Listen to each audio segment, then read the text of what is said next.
Hello students, आपके अपने YouTube channel peak point पर हार्दिक स्वागत है।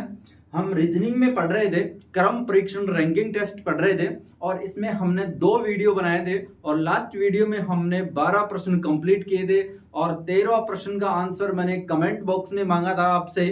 तो अब अपन वो जो 13वां क्वेश्चन है उसका सॉल्यूशन देखते हैं यहाँ की उस क्वेश्चन का सॉल्यूशन क्या होगा। हमारे इस चैनल पीक पॉइंट को आप लाइक और सब्सक्राइब करें जिससे आपको आने वाली सभी एग्जाम में फायदा हो सके। यहाँ आपको मैथ, रीजनिंग और जीके के सभी पार्ट पढ़ाए जाएंगे। तो अब हम चलते हैं क्वेश्चन नंबर 13 पे। क्वेश्चन नंबर 13 जो हमारे पास है रीजनिंग में, इसने बोला है कि लेखनी पेंसिल से छोटी है और पेंसिल पुस्तक से, और पुस्तक है वो टोपी से बड़ी है, तो निम्नलिखित में से कौन सा एक सत्य है। तो जैसे दिया है वैसे ही यहाँ लिखते हैं हम कि ये है हमारे पास में लेखनी और इसके बारे में कहा है कि ये पेंसिल से छोटी है, ये लो। और इसके बाद में इसने कहा है कि पेंसिल पुस्तक से छोटी है, तो इसका मतलब यहाँ ये चिन्ह लगा देते हैं और यहाँ लिख देते हैं पुस्तक। और इसके बाद में ये कहा है कि पुस्तक है वो टोपी से बड़ी है, इसका मतलब ये टोपी से बड़ी है, तो ये लो। तो अब अपन चलते हैं, इसका मतलब टोपी है वो पुस्तक से भी छोटी है, तो अब ये कहीं पर भी हो सकती है। तो हम यहाँ जो इसके ऑप्शन है उनको देखते हैं पहले तो, कि लेखनी टोपी से बड़ी है क्या। देखो लेखनी जो है ये लेखनी है टोपी से बड़ी है क्या, बिल्कुल नहीं है। सबसे छोटी लेखनी है हमारे पास में, ये कहीं पर भी आ सकती है, तो इसको तो हम कह ही नहीं सकते, इसको तो हम कह ही नहीं सकते कि ये किस पोजीशन पर आएगी। इसके बाद चलते हैं, लेखनी पुस्तक से छोटी है, लेखनी पुस्तक से छोटी होगी, बिल्कुल सही बात है। कैसे? ये इसलिए है, देखो लेखनी है वो पेंसिल से छोटी है और इसके बाद में देखते हैं कि पेंसिल पुस्तक से छोटी, इसका मतलब लेखनी पुस्तक से छोटी हो गई। इसका मतलब हमारा जो ऑप्शन नंबर 2 है वो इसका राइट आंसर होगा कि लेखनी पुस्तक से छोटी है। अब आगे वाले ऑप्शन हमें चेक करने ही नहीं है, आगे वाले ऑप्शन भी हमारे पास कंफ्यूजन, टॉपिक को फिक्स नहीं कर सकते कि वो किस पोजीशन पर आएगी। अब हम चलते हैं आज का जो नया क्वेश्चन है उसके ऊपर चलते हैं और आज का नया क्वेश्चन है क्वेश्चन नंबर 14। अपने कक्षा में शालिनी की रैंक ऊपर से 7वीं एवं नीचे से 27वीं, ऊपर से तो 7वीं रैंक है और नीचे से 27वीं, तो कक्षा में कुल कितने विद्यार्थी होंगे। इस टाइप के प्रश्न एग्जाम में बहुत बार देखे जाते हैं, सभी एग्जाम में लगभग रैंकिंग टेस्ट के प्रश्न आते हैं। और ये प्रश्न देखो इसकी शॉर्ट ट्रिक खोजते हैं आज हम कि शॉर्ट ट्रिक से कैसे ज्ञात करेंगे। इसने कहा है कि एक कक्षा है, लो ये एक कक्षा है हमारे पास में, और इसने ये कहा है कि शालिनी ऊपर से, इस साइड में तो मैं लिख देता हूं कि ऊपर से है और इस साइड में है हमारे पास में नीचे से, ठीक है। ये कह रहा है कि ऊपर से 7वीं रैंक पर, इस साइड से 7वीं रैंक पर है, कौन है, शालिनी है। और इस साइड से कौन सी रैंक पर है, इस साइड से यानी नीचे से, नीचे से ये 27वीं रैंक पर, नीचे से कौन सी रैंक पर, 27वीं। यानी इस साइड तो 7 प्रश्न है इससे पहले यानी 7वें नंबर पर है और इस साइड से 27वें पर है। यानी इस पोजीशन पर हम बात करें तो शालिनी को 2 बार काउंट किया गया है। शालिनी को कितनी बार गिना है हमने, 2 बार, एक 7 नंबर वाले में, एक 27 वाले में।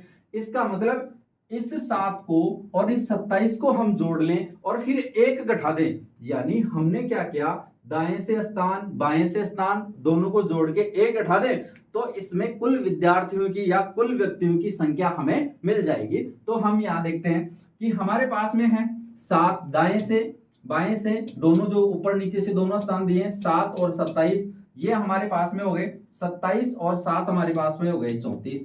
अब ये 34 कब हुए, जब शालिनी को दोनों तरफ से गिना गया है, ऊपर से और नीचे दोनों तरफ से गिना गया।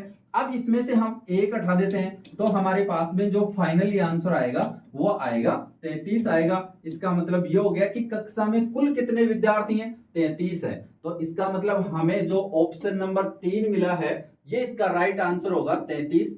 अब हम ये कह सकते हैं कि इस टाइप के प्रश्नों के लिए शॉर्ट ट्रिक क्या होगी कि जब भी किसी पंक्ति में बाएं से, दाएं से या ऊपर से, नीचे से किसी भी तरह से स्थान दिए हुए हो तो हम ये करते हैं कि एक ही व्यक्ति का स्थान दो बार दिया हुआ हो दाएं और बाएं से और कुल विद्यार्थियों की संख्या ज्ञात करनी हो तो उस व्यक्ति का बाएं से स्थान और दाएं से स्थान दोनों को जोड़ करके हम उसमें से एक घटा देते हैं तो हमें कुल विद्यार्थियों की या कुल व्यक्तियों की संख्या मिल जाती है। इस शॉर्ट ट्रिक को हमने नेक्स्ट पेज में लिखा भी है।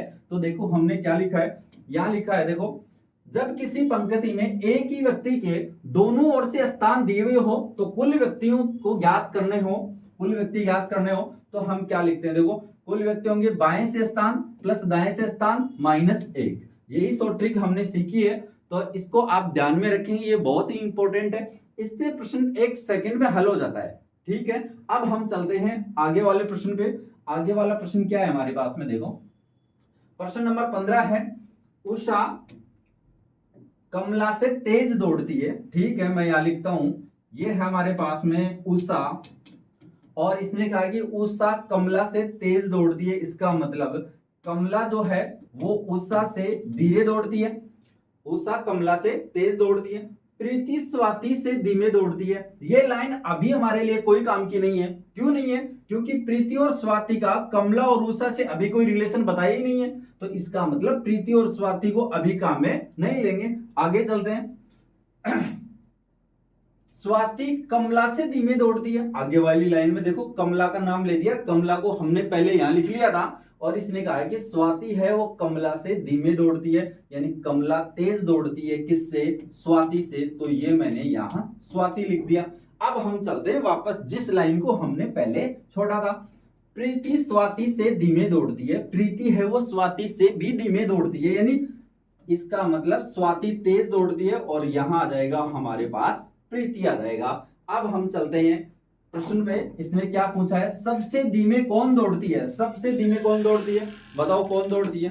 प्रीति दौड़ती है। और सबसे अधिक के लिए पूछा जाए तो उषा दौड़ती है। तो इसका मतलब हमारे पास ऑप्शन नंबर 2 है, प्रीति इसका आंसर होगा। ऑप्शन नंबर 2 इसका सही आंसर होगा।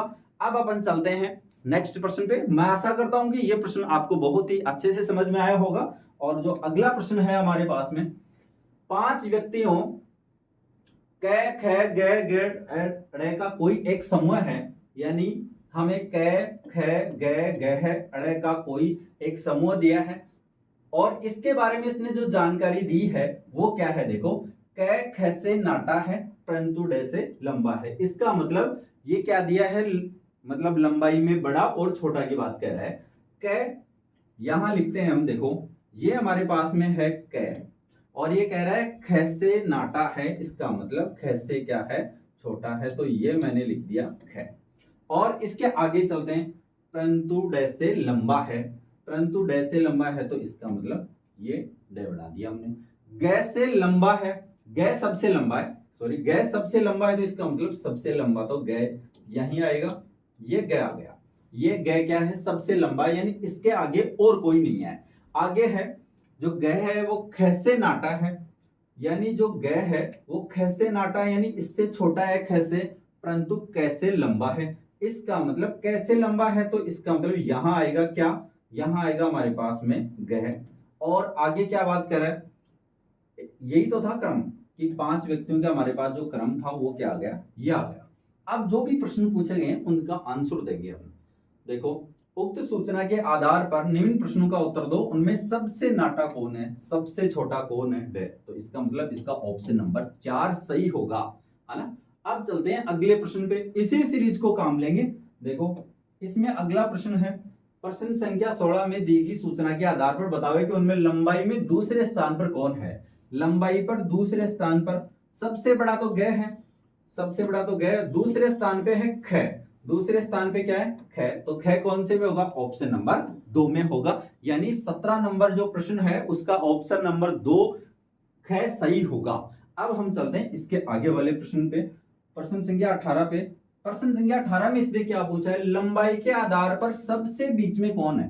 सबके बीच में कौन आएगा, देखो सबके बीच में देख लेते हैं। हमने जो सीरीज बनाई ये देखो 5 है, 5 में से 2 इधर कर दिया तो 2 इधर कर दिया, तो हमारे पास में जो सबके बीच में जो आएगा वो क्या आएगा, देखो सबके बीच में क्या आएगा, गह आएगा। तो हम चलते हैं सबके बीच में, यहाँ हमारे पास में क्या होगा, गए, यानी ऑप्शन नंबर 4 सही होगा हमारे पास में। क्या होगा, ऑप्शन नंबर 4 इसका सही आंसर होगा।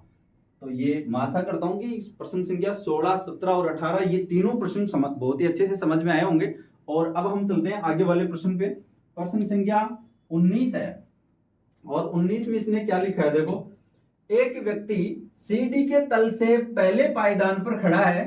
ठीक बीच वाले पायदान पर पहुंचने के लिए अगर उसे 4 पायदान और चढ़ने पड़े तो सीढ़ी में कितने पायदान हैं। यानी ये ऐसे पूछ रहा है कि जो कोई सीढ़ी है उसमें कुल कितने पायदान हैं। तो पहले हम यहाँ ये देखते हैं कि ये कहाँ खड़ा है। एक व्यक्ति सीढ़ी के तल से पहले पायदान पे खड़ा है। मान लो कि ये सीढ़ी का निचला हिस्सा है, तल है, इसके पहले तल पर खड़ा है। एक व्यक्ति सीढ़ी के तल से पहले पायदान पे खड़ा है, तो ये फर्स्ट पायदान है, इसके ऊपर खड़ा है। ये लो फर्स्ट पायदान है, ये फर्स्ट पायदान पर खड़ा है। ठीक बीच वाले पायदान पर पहुंचने के लिए उसे 4 पायदान और जाने पड़ेंगे, यानी 4 पायदान और ऊपर चढ़ता है तो बीच वाला पायदान उसे मिल जाता है।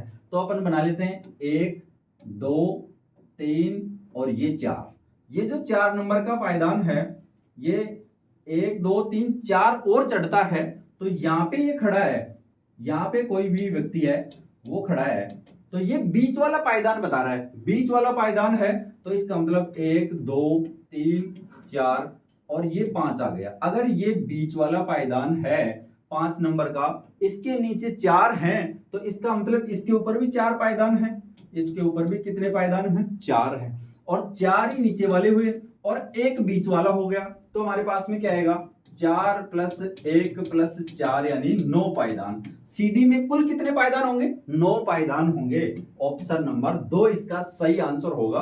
तो मैं आशा करता हूं कि आज का पढ़ाया हुआ आपको बहुत ही अच्छे से समझ में आया होगा। चैनल को लाइक, सब्सक्राइब और शेयर करना ना भूले।